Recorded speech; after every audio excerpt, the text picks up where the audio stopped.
pun saya berkomentar di dalam video Amina iseng-iseng dan beranggap tidak berdampak apa-apa.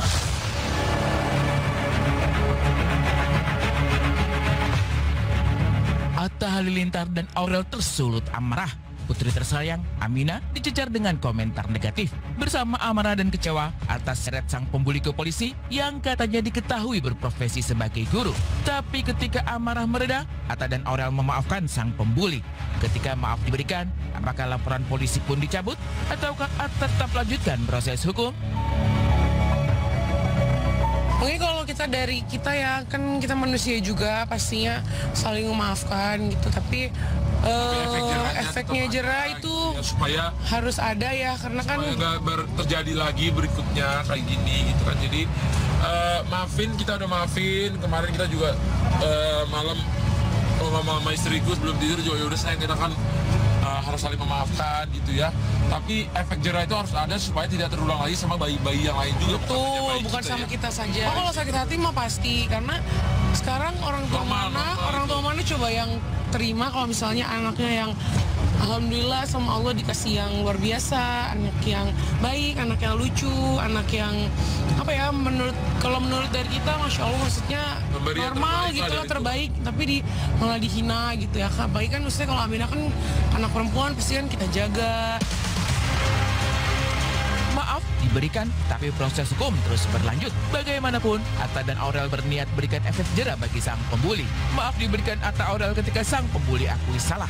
Ironisnya, ketika bertemu sang pembuli yang notabene seorang guru, Atta Aurel dirundung kecewa dengan alasan mengapa dirinya membuli Amina.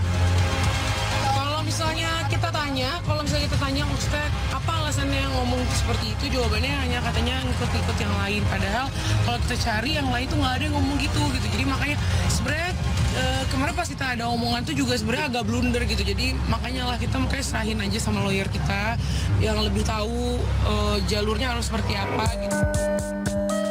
Atta Aurel serahkan sepenuhnya proses hukum pada kuasa hukum. Keduanya kini fokus merawat Amina serta menjaga calon anak dua yang berjenis kelamin perempuan. Padahal keduanya hingga keluarga besar berharap calon adik Amina berjenis kelamin laki-laki. Lantas ketika tahu calon cucu lagi-lagi perempuan, ayahanda Atta tampak memberi kode untuk diberikan cucu laki-laki dengan berbagi kisah tentang ke-11 anak yang lahir dari rahim Lenggo Geni Faruk. Akankah Atta bakal mengikuti jejak kedua orang tuanya punya banyak anak? Sana itu. Tapi mau anak cowok beneran? Kalau mau anak cowok itu beneran. Semua orang di dunia ini kalau udah punya anak cewek pengen punya cowok, orang punya anak cowok pengen punya anak cewek. Menurutku itu normal. Manusia ya, kita kadang pengennya komplit gitu, ada cowok ada cewek. Kadang suka nggak puasnya. Iya.